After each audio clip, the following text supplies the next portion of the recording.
বু আমনে কি ভর্তা বেছেন? ওরে না গো না বু, মুই ভর্তা বেছি না। তোমরা যাতে সোয়ামীকে সকালটা বেলা এই বেমালা ভর্তা বানাই অফিসে পাঠাইতে পারো, সেইখানে কয়েক মিনিটের মধ্যেই 70খানা ভর্তা বানাই দেখামো।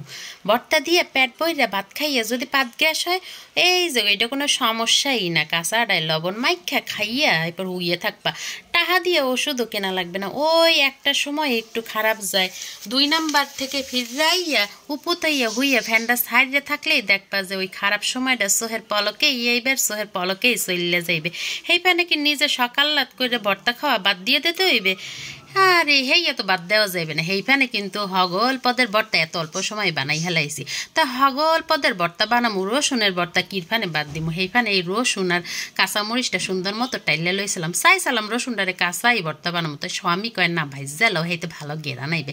স্বামী কইছে, স্বামীর কথা তো ফেলা যায় না। সেইখানে সেই রসুনটারে সুন্দর মতো একটু ভাজা লইছি কাঁচামরিচের লগে। সেই ভাজা রসুন কাঁচামরিচ আর লগে কাঁচা ধনিয়া পাতা আর কাঁচা পেঁয়াজ, ওরে বাইটটা লইলে এই আর যে একটা ঘেরান হইছে রে বু, মানে এই ভর্তার ঘেরানেই পেটটা ভরে গেছে।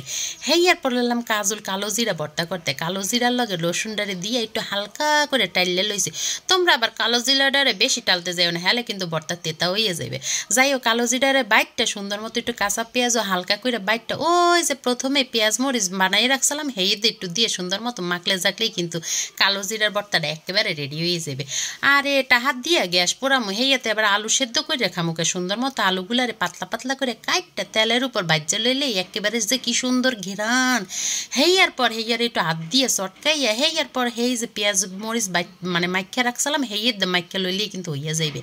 এই যে ডাইলের ভর্তা, আগে মায়েরা এই ডাইল ভর্তা খাওয়াইতে সকালটা বেলা গরম ভাত দিয়া। ডাইল ভর্তা বানাই না কোনো বিষয় নাই, একটু নুন হলুদ দিয়ে প্রথমে হেদ্দ করে লইয়া এরপর হাত দিয়ে চটকাইয়া বা পাড়া একটু পিসে এরপর এই পেঁয়াজ মরিচের ভর্তা দিয়ে মাখলেই হইয়া যাইবে।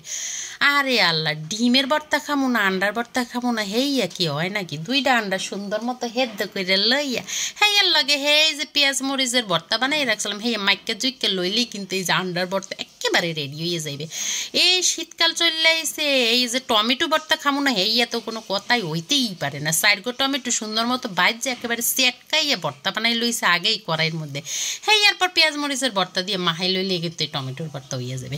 এইরকম করতে করতে মোর হগল ভর্তা কিন্তু একেবারে রেডি হয়ে গেছে। প্লেটের মধ্যে হগল ভর্তা সাজাই লইয়েই পড়ছে। এই যে দেখেন কত সুন্দর ধ্যাইতে আছে, জিব্বার পানি কিন্তু এখনই লেক লেক করবে, তাড়াতাড়ি হবিরে যান বানাইয়া খান। মুই কিন্তু গরম ভাতের মধ্যে লইয়া লইছে, আপনারা চাইলে কিন্তু খুদের ভাতও বানাই লইতে পারেন, কোনো সমস্যা নেই।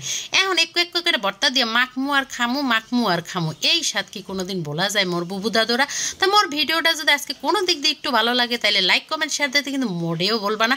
আর তোমরা যদি চাও সবাই একটু মোর ভিডিওটা দেখুক শিখুক, তাইলেও একটা ঝটপট করে শেয়ার দিয়ে পরবর্তী ভিডিওতে আবার তোমাকে লগে দেখা হইবে। সবাই ভালো থাকো। আর গত ভিডিওতে মোরে যারা যারা কমেন্ট করছে হেরা হইল কি আফরিনা আক্তার, হুমায়রা নুসিন, নুসরাত জাহান, জান্নাতুল ফেরদৌসি, মোহাম্মদ জসিমউদ্দিন। তো সবাই ভালো থাকবেন। আজকে পর্যন্ত ধন্যবাদ।